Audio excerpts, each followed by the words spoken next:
Assalamualaikum warahmatullahi wabarakatuh. Perkenalkan, nama saya Mutiara Nur Fatimah Apriliani dari Prodi Manajemen.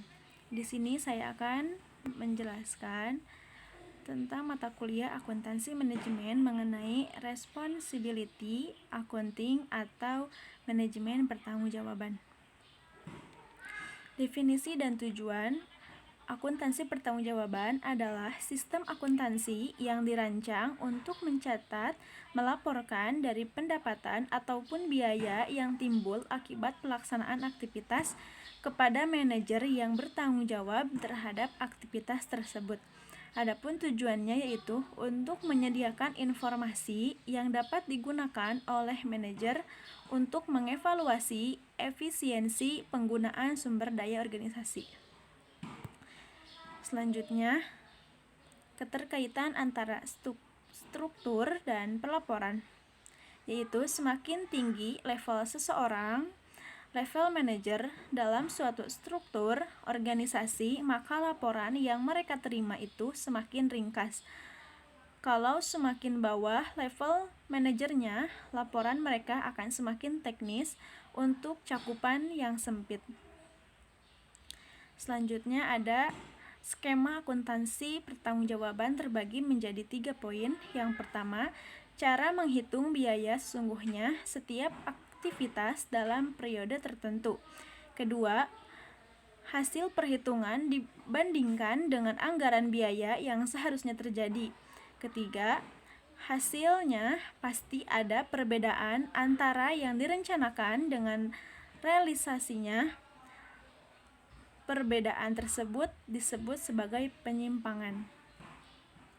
Selanjutnya ada struktur terbagi menjadi 2. Yang pertama, pendekatan fungsional. Struktur organisasi disusun berdasarkan fungsi produksi, marketing, personalia, keuangan, dan lain sebagainya. Artinya, struktur organisasi yang ada didesain sesuai dengan fungsi mereka masing-masing dibuat fungsional seperti fungsinya sendiri. Kedua, struktur organisasi dibuat berdasarkan produknya. Pendekatan produk-produk apa saja yang mereka hasilkan untuk dikelompokkan. Struktur organisasi berdasarkan produknya. Dan yang terakhir, pendekatan penyusunan struktur organisasi berdasarkan geografis, regional, atau pendekatan wilayah sehingga struktur organisasi dipisahkan per wilayah.